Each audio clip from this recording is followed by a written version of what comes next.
Humbaba, guard of the Cedar forest, a being so terrifying, his outer aura alone could overwhelm anyone who witnessed it, and he had 7 of them.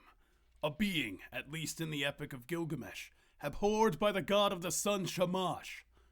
Gilgamesh, the demigod, powerful but not immortal, seeking to place his name in immortality. A man, seeking to slay the unkillable, to prove his might against one supposedly without equal. This a battle as old as time, the unstoppable force and immovable object clashing. Man versus monster beyond comprehension. This is going to be a fight. Now, there are many tellings of this encounter. However, I will mostly be serving this one from the tales described in the Epic of Gilgamesh. You see, in this story and as many others, he and Enkidu entered the forest of cedars and began interacting with the trees, drawing the attention of Humbaba, whose aura alone put them into a deep sleep, one that needed Gilgamesh stirred to be awakened from. And once awakened, Gilgamesh donned his armor, the voice of heroes, readied himself, his bow, his axe and sword, and readied Enkidu. Knowing that Humbaba did not always have his auras active, the two set into the forest, ready to charge the monstrosity. However, that was not going to be the case.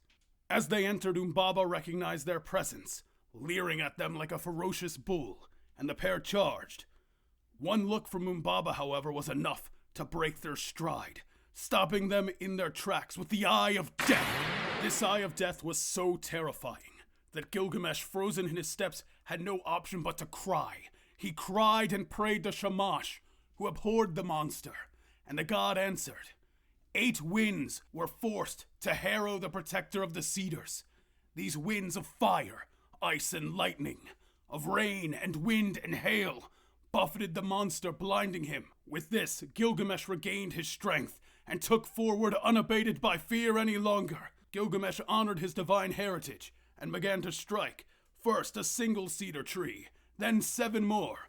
All the while, terrors left the enraged monster, each described as a blaze, each one beating back Gilgamesh and Enkidu as they continued forward until they reached the home of Humbaba. The demigod, seeing himself backed into a corner, knew he was bested and pleaded for mercy from Enkidu and Gilgamesh, and for a moment, Humbaba received it. Until Enkidu realized Humbaba would always assail them if they spared him, and that the glory of Humbaba would be greater than leaving him alive as a slave.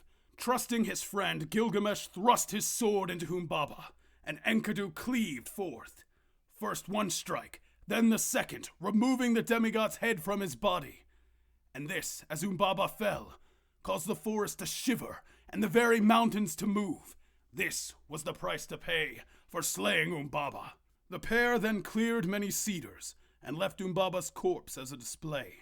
This angered Enlil, god of the earth and sky and among the chiefs of the deities. So he blessed the world with Humbaba's auras, to the rivers, to the lions, to the stone of execration, to the mountains, and to the daughter of Ereshkigal, the goddess of the underworld, seemingly setting the auras or terrors upon the people of the world.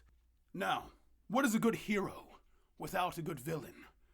What is one who wills himself forward even against unmistakable terrors?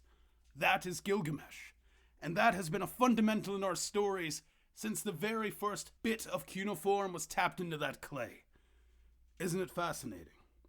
Always remember your heroes, and as always, thanks for watching.